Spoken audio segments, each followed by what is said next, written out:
Hi, this is MiniReviewer, and today I will be doing my review for Star Wars The Clone Wars, the animated film which came out recently. My thoughts on this movie were quite mixed.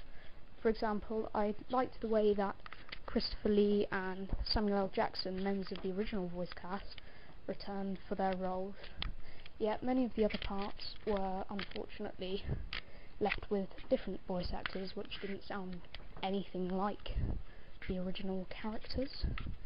The animation, although in the laser sequences and battles were quite good, the characters, particularly their faces, were lacking.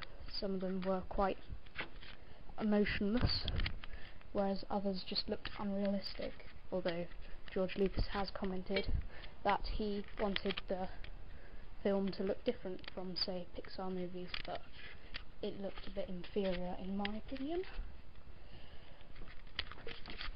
Another problem in my opinion is the fact that it is a bridge between episode 2 and episode 3, yet it really seems to leave more questions unanswered than it actually answers. For example, this Padawan that Anakin Skywalker has, which seems to have vanished in episode 3, and Ventress, which also is not present in 3.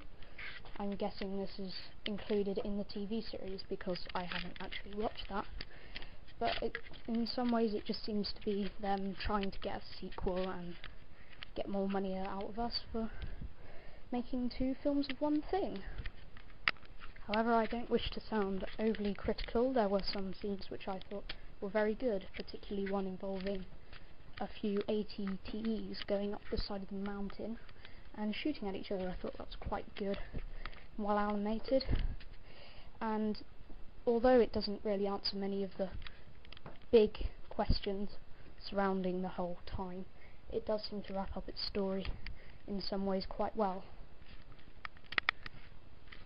Character development is another issue in my opinion. At some points it's quite lazy really, with characters having long conversations and quite long scenes together, yet they still are in exactly the same opinion of each other throughout the whole thing. This does pick up a little bit, sort of towards the end, but it could have done with a bit more work, maybe some more editing or a better script. All in all, I believe this movie is worth 2 out of 5 stars, which is good for a rental or a one-off viewing, but you wouldn't really want to get it on DVD. It's okay for people who might watch the series, but for fans such as myself, it's a bit of a letdown really, and quite lazy. Okay, enjoy the film.